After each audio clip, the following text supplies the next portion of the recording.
Have you ever wondered if that premium feel of an automatic transmission comes with a hidden cost? I'm not talking about the price tag at the dealership. I'm talking about the thousands of dollars in repair bills that drivers unknowingly bring upon themselves. You see, your automatic gearbox is one of the most brilliant and complex pieces of engineering in your car, but it's also surprisingly vulnerable. Many of the things we do every single day, things that seem completely harmless, are actually silent killers for your transmission. Today, we're going to expose these bad habits. Forget a long, boring list. We've boiled it down to 6 golden rules. Master these, and you'll save yourself a world of hurt and a wallet full of cash. First up, let's talk about the sins we commit every time we park. This is golden rule number 1. Treat parking like a deliberate process, not an afterthought. How many times have you been in a rush, rolling back ever so slightly and just slam the shifter into park? You hear that awful clunk or grinding sound, right? That's the sound of you torturing a tiny metal pin inside your transmission called the parking pawl. This little guy's job is to lock the transmission's output shaft when the car is completely stationary. It was never, ever designed to stop a 1.5-ton vehicle that's still in motion.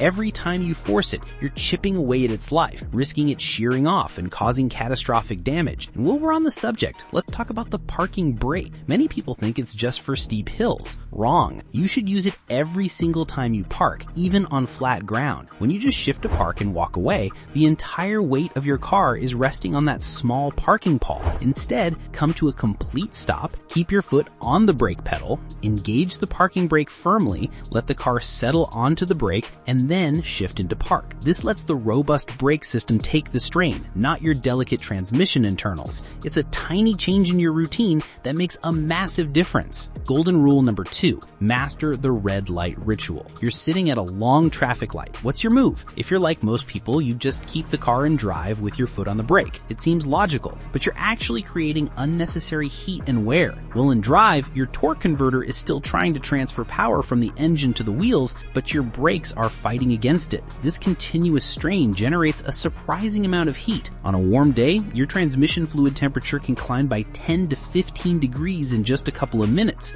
Over time, this excess heat degrades the fluid, breaking down its lubricating properties and leading to premature wear on clutches and seals. So what's the better move? For any stop longer than, say, 20 seconds, just pop the shifter into neutral. This disengages the torque converter, giving your transmission a moment to breathe and cool down. It's a simple flick of the wrist that dramatically reduces thermal stress and extends the life of your gearbox. Think of it as letting your transmission take a little coffee break at every red light. Now for golden rule number 3. Your right foot is a weapon, so use it wisely. We all enjoy a bit of spirited driving, but how you apply power can either preserve or pulverize your transmission. Let's start with those aggressive jackrabbit starts. Slamming the accelerator from a standstill puts an enormous shock load through the entire drivetrain. It's not just the transmission, you're stressing the engine mounts, the CV joints, and the suspension components. Well, doing it once in a blue moon won't kill your car. Making a habit of it is like hitting your transmission with a sledgehammer over and over again. A much smarter approach is to apply the throttle smoothly and progressively. On the flip side is the myth of coasting downhill in neutral to save fuel. This is one of the most dangerous and counterproductive things you can do. Modern cars are smart. When you're in drive and you take your foot off the gas, the engine's fuel injectors shut off completely. The car is literally using zero fuel, and you have the benefit of engine braking to help control your speed. When you shift to neutral, you lose engine braking, forcing your brakes to do all the work, causing them to overheat and wear out faster. Plus, the engine actually has to use a small amount of fuel to keep itself idling, so you're using more fuel and making your car less safe. The worst sin of all, shifting between drive and reverse while the car is still moving. That rocking motion to get out of a snowbank might seem clever,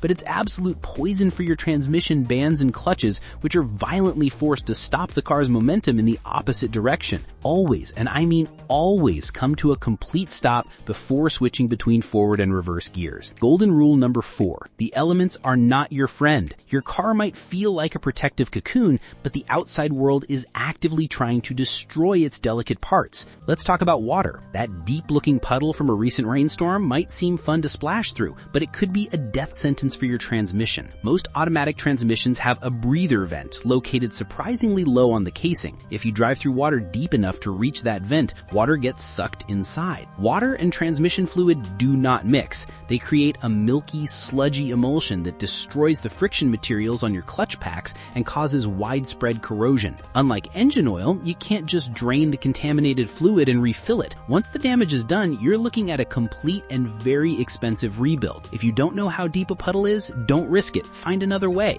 The same goes for snow and ice. Getting stuck is frustrating, but the absolute worst thing you can do is just sit there and floor the gas pedal, spinning your wheels uselessly. This generates an incredible amount of heat in the transmission's differential in a very short amount of time with no airflow to cool it down. You can literally cook your transmission fluid and damage internal components. The smarter approach is to gently rock the car back and forth, use low gear settings if you have them, and put materials like sand or non-clumping cat litter under the drive wheels to gain traction. This brings us to golden rule number 5. It's the harmless little habits that inflict the most damage. These are the things you do without a second thought, but their cumulative effect is deadly. First, driving with your fuel light on. Your in-tank fuel pump is cooled and lubricated by the gasoline surrounding it. When you consistently run the tank near empty, the pump is exposed, causing it to overheat and fail prematurely. Plus, you're more likely to suck up any sediment or debris from the bottom of the tank, which can clog your fuel filter and injectors. Try to keep your tank at least a quarter full at all times. Next, resting your hand on the gear selector while driving. It feels comfortable, but you're putting a slight but constant pressure on the selector fork and internal bushings.